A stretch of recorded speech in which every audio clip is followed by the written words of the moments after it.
গতকাল প্রচুর পরিমাণে বৃষ্টি হয়েছে। তো বৃষ্টি হলে বেদানা গাছে অনেক ধরনের সমস্যা দেখা দেয়। পোকামাকড় থেকে ছত্রাকের আক্রমণটাই বেশি হয়ে থাকে।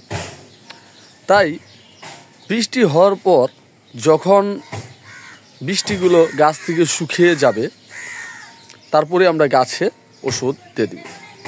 তো ওষুধ হিসেবে আমরা কি ব্যবহার করব, আজকে আমরা সেই বিষয়টা নিয়েই আলোচনা করব।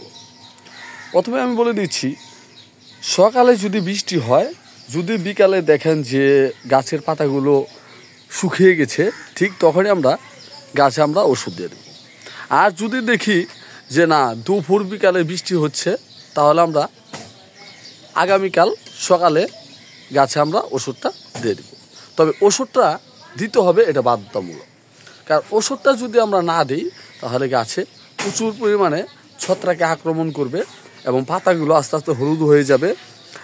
আর ফলগুলো দেখতে কিন্তু খুব সুন্দর দেখা যাবে। যখন এই ফলগুলো পেকে যাবে, যখন আমরা পারার পর যখন আমরা এটাকে কাটবো বা ভেঙবো, ভিতরে দেখবেন যে পচা বের হবে। সেটা কি কারণে বের হলো? সেটা ছত্রাকের কারণে এই পচাটা বের হয়েছে। তাই আমাদের অবশ্যই 3টা ওষুধ ব্যবহার করতে হবে। এর আগে আমি 3টা ওষুধের কথা ভিডিওতে বলেছিলাম, তারপর আমি বলে দিচ্ছি।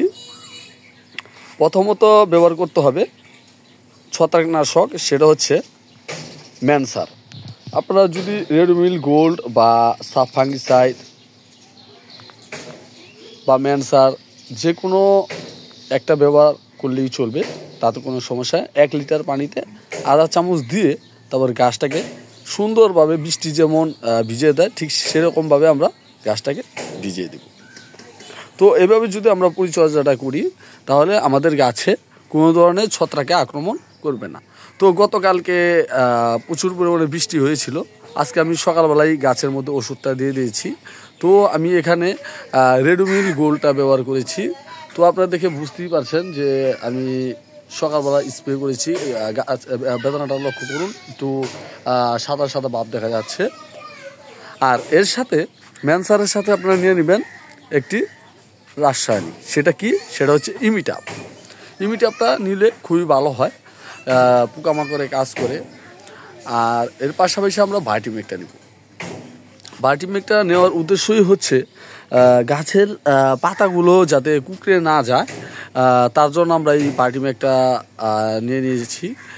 ভাইটামিকটা আপনারা 1 লিটার পানিতে 4 ফোঁটার মতন নিয়ে নেবেন। আর ইমিটাপটা আপনারা 1 লিটার পানিতে 4 ফোঁটার মতন নিলেই চলবে। তো এইভাবে যদি আমরা গাছের পরিচর্যাটা করে থাকি, তাহলে আমাদের গাছে কোনো ধরনের ফাঙ্গাস বা ছত্রাকের আক্রমণ হবে না।